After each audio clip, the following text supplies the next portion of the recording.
जय श्री कृष्णा दोस्तों। श्री कृष्ण ने हमें स्पष्ट रूप से सिखाया है कि मूर्ख शिष्य को उपदेश देना, दुष्ट और उल्टा स्त्री का भरण पोषण करना और दुखी व्यक्तियों के संग में रहना एक बुद्धिमान व्यक्ति के लिए हमेशा कष्टकारी हो सकता है। इस प्रकार हमें अपने समय और प्रयास का उपयोग ऐसे लोगों और स्थितियों में करना चाहिए जो हमारे जीवन को सकारात्मक दिशा में ले जाए। मूर्ख शिष्य को सही मार्ग पर लाना निरर्थक हो सकता है और दुष्ट आचरण वाली स्त्री का संग करना भी उचित नहीं है। दुखी लोगों के साथ रहकर भी हमें मानसिक अस्थिरता का सामना करना पड़ सकता है।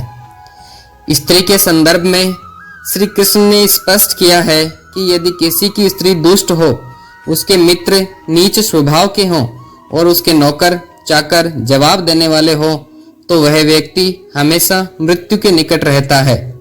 हमें अपने जीवन में सही संग का चयन करने की आवश्यकता है और अपने परिवार और मित्रों की गुणवत्ता को ध्यान में रखना चाहिए। दुखी व्यक्ति का संग करना भी अनुचित है, क्योंकि दुख कभी अकेला नहीं आता। जैसे फटा हुआ कपड़ा और अधिक फटता जाता है, उसी प्रकार दुखी व्यक्ति के संग में रहकर हम भी दुखों के सागर में फंस जाते हैं। हमें ऐसे लोगों से दूर रहना चाहिए जिनका दुख हमारे जीवन में भी प्रवेश कर सकता है। श्री कृष्ण ने यह भी सिखाया कि विपत्ति के समय धन संचित करना चाहिए, लेकिन यदि स्त्रियों की रक्षा के लिए धन खर्च करना पड़े तो उसमें हिचकिचाना भी नहीं चाहिए। जीवन की सुरक्षा और सम्मान को प्राथमिकता देनी चाहिए। यदि अपनी सुरक्षा के लिए धन और सम्मान का बलिदान करना पड़े तो उसे तुरंत कर देना चाहिए। धन की रक्षा करने की आवश्यकता है, लेकिन यदि धन का संचय विपत्ति से बचने के लिए किया जाता है तो हमें धन का सही समय पर उपयोग करना चाहिए। श्री कृष्ण का संदेश है कि धन को सही समय और सही कारण के लिए खर्च करना चाहिए ताकि हम विपत्ति से बच सकें। उस देश में रहना उचित नहीं है जहां सम्मान नहीं मिलता, आजीविका के साधन उपलब्ध नहीं होते और जहां परिवार और मित्र भी नहीं होते। श्री कृष्ण ने यह महत्वपूर्ण बात कही है कि जहां विद्या प्राप्ति के साधन भी न हो, वहां भी नहीं रहना चाहिए। हमें ऐसे स्थान पर रहना चाहिए जहां सम्मान, आजीविका और ज्ञान प्राप्ति के सभी साधन उपलब्ध हों। श्री कृष्ण के अनुसार जिस देश में धनी व्यापारी, कर्मकांड को मानने वाले पुरोहित, शासन में निपुण राजा, जल आपूर्ति के लिए नदियां और रोगों की रक्षा के लिए चिकित्सक न हो, वहां एक दिन भी ठहरना उचित नहीं है। हमें अपने जीवन में इन सभी सुविधाओं का होना आवश्यक है। मनुष्य को ऐसे स्थान पर नहीं रहना चाहिए जहां लोक और परलोक के प्रति आस्था न हो, कर्म में लज्जा और भय न हो और जहां वे लोग चतुर और त्याग करने की भावना से रहित हों। श्री कृष्ण ने हमें सिखाया है कि हमें ऐसे स्थान पर रहना चाहिए जहां धर्म और कर्म में विश्वास हो और जो लोग सतर्क और जागरूक हों।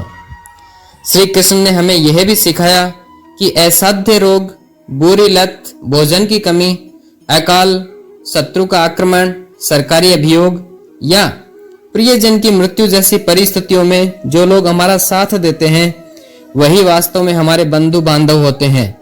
हमें अपने जीवन में सच्चे मित्रों और रिश्तेदारों का चुनाव करना चाहिए जो कठिन समय में हमारे साथ खड़े हों। जो व्यक्ति अनिश्चित वस्तुओं की कामना करता है, उसका परिणाम यही होता है कि वह न तो अनिश्चित वस्तु प्राप्त करता है और न ही निश्चित वस्तु।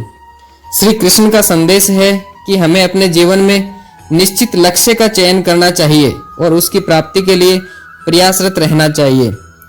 बुद्धिमान व्यक्ति को कुलीन घर की कन्या से ही विवाह करना चाहिए। सुंदरता के पीछे न भागकर हमें कुलीनता और गुणों को प्राथमिकता देनी चाहिए। श्री कृष्ण ने हमें सिखाया है कि रिश्ते की नींव गुणों और संस्कारों पर आधारित होनी चाहिए, न कि केवल बाहरी सौंदर्य पर। लंबे नाखून वाले हिंसक पशु, नदियां, बड़े सींग वाले पशु, स्तनधारी लोग, स्त्रियां और राज परिवार पर कभी विश्वास नहीं करना चाहिए। श्री कृष्ण का संदेश है कि हमें सतर्क और सावधान रहना चाहिए और ऐसे लोग और स्थितियों से बचना चाहिए जो हमारे लिए खतरा हो सकते हैं। यदि विष में भी अमृत की प्राप्ति होती है तो उसे ग्रहण कर लेना चाहिए। इसी प्रकार यदि किसी नीच व्यक्ति के पास भी अच्छी विद्या हो तो उसे अपनाने में संकोच नहीं करना चाहिए। श्री कृष्ण ने हमें सिखाया है कि ज्ञान और गुण किसी भी व्यक्ति में हो सकते हैं और हमें उसे अपनाने में संकोच नहीं करना चाहिए। स्त्रियां पुरुषों से दोगुना अधिक भोजन करती है और उनमें लज्जा पुरुषों की अपेक्षा अधिक होती है। श्री कृष्ण ने हमें सिखाया है कि स्त्रियों का मन समझना बहुत कठिन होता है और वे अपने भावनाओं को पूर्णतया प्रकट नहीं करती। हमें उनके मन की गहराइयों को समझने का प्रयास करना चाहिए और उनके सम्मान का ध्यान रखना चाहिए। तो दोस्तों, आज के वीडियो में इतना ही। जय श्री कृष्णा। और हाँ, यदि आपको ये कहानी पसंद आई हो तो कृपया हमारे चैनल को सब्सक्राइब करें और नए वीडियो के लिए नोटिफिकेशन ऑन करें। आपके समर्थन से हम और भी बेहतर सामग्री लाने का प्रयास करेंगे। धन्यवाद।